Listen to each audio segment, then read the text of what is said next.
What's up guys, welcome back to a new video. Today I'm talking about a new absolute fire fighting tournament manga going by the name Tales of Destruction. Currently there's around 4 chapters in the English translation version and I believe around the 30s for the Raws.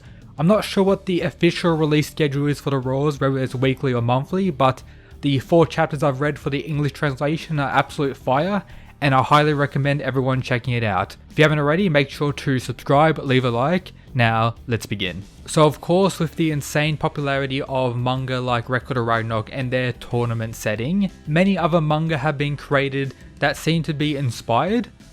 Tales of Destruction most likely falls under this category, but it does a few things that I'm very glad for. It's more so a dark fantasy than a raw martial arts fighting manga.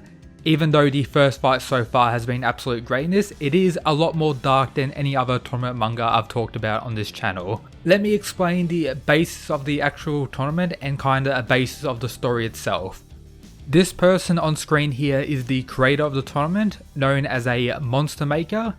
Pretty much brought all these heroes or legends from fairy tales, or just anyone who's had like a legend associated with them has been brought to this tournament, having the chance to win and resurrect someone back to life.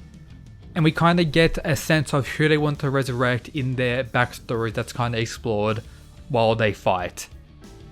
That's meant to be the initial motivation for a lot of them fighting, but for some reason, if they don't care about that, they are actually forced to fight as the person who created the tournament pretty much just kills or destroys them the second they disobey his command, so they're forced to fight no matter what.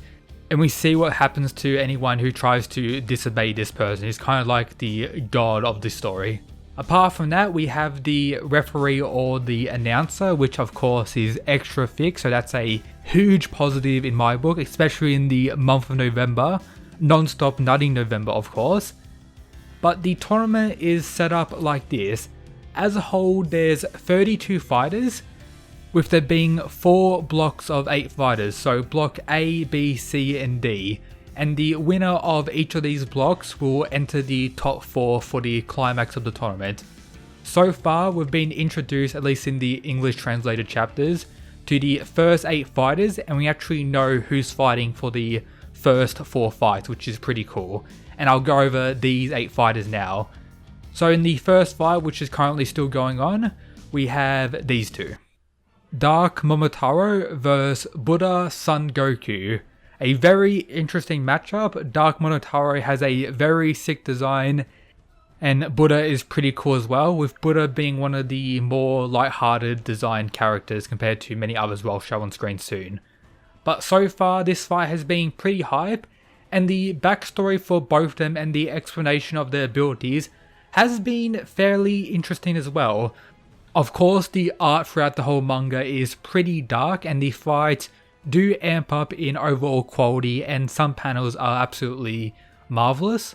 There is a decent amount of time explaining the abilities or weapons of some of the characters. For example, in the first fight we learn about Buddha's weapon, Momotaro's sword and everything like that, and what goes into that, including their motivation and, for example, who Momotaro is planning to revive once he wins. Also on a side note, Momotaro could be the main character, as he was the only one we saw actually get resurrected for this tournament, and he kinda is the current face of the series. However, this may just be because he's the first fighter and one of the coolest looking characters. This could very well change, and I personally hope so. I prefer for manga like this that a fighter isn't the main character to kinda remove the whole plot-based element. But the second fight of the tournament seems to be between these two. Red CANNIBALHOOD. This person is fighting the Cursed Beast. There is a large variety of unique character designs, very weird looking characters as well, not what you really expected from like a fighting manga, and that's what I'm really excited for. They're not like all similar builds or look very similar, they're all very different to one another, and there's going to be some crazy abilities. And these two really demonstrate how monstrous some of these characters actually are, and most likely will amp up on the horror element. I also forgot to mention it before, but it seems to be transformations as well in the series as shown in the first fight, so yeah, look forward to that as well. The supposed third fight of the tournament is between these two. A cyborg and a sword wizard. Very interesting as well. Didn't expect a cyborg to be part of the tournament, but as I mentioned before, anything really goes at this point, and apart from the 8 initially introduced characters, we have like 24 other characters to still be introduced, which is pretty crazy, and this tournament is going to be a long one if there's already like 30 or so chapters in the Raws. For this one, I do lean towards the Sword Wizard in winning. I don't really like the design of the Cyborg too much, even though the art is very sick for it. I'm definitely going for the Sword Wizard for that one. And for the second fight, I'm going for the Red CANNIBALHOOD. And the final fight we currently know is between these two. The representations of Snow White and Alibaba. Snow White being this poison girl and Alibaba being this little magical girl. Out of all the fights currently confirmed, I'm least excited for this one, so I'm just gonna predict that Alibaba, the little magical girl, is going to win and most likely lose in the second round. For the whole A block, I think the left side is going to go to MOMOTARO and the right side is going to go to the Sword Wizard for the final to decide the winner of A block to move on. I can't wait to see what the other fighters look like, and this is going to be a fun ride to begin reading. Another aspect I forgot to mention that I really enjoyed about this is the pacing, with it being fairly fast.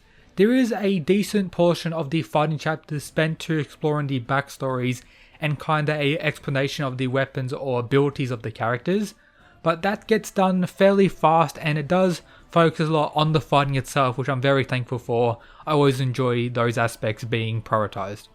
And yeah, hopefully I got you interested in checking out the manga going by the name Tales of Destruction. I may end up making future videos on the series because I'm really enjoying it so far. If you need the chapter links, I'll have them posted in the Discord server, which you can find linked down in the description. There's a chat with pretty much everything I talk about on this channel, so join if you want to talk to more fans of any of those series, or just lurk around. Hope you enjoyed today's video. If you haven't already, make sure to also follow the Twitter for some more greatness. I'll be streaming for the Kangaroos on my second channel, so make sure to subscribe to that. And as always, shout out to the amazing people who support the channel via the Patreon. These absolute mad lads. But yep, that's it guys. Peace.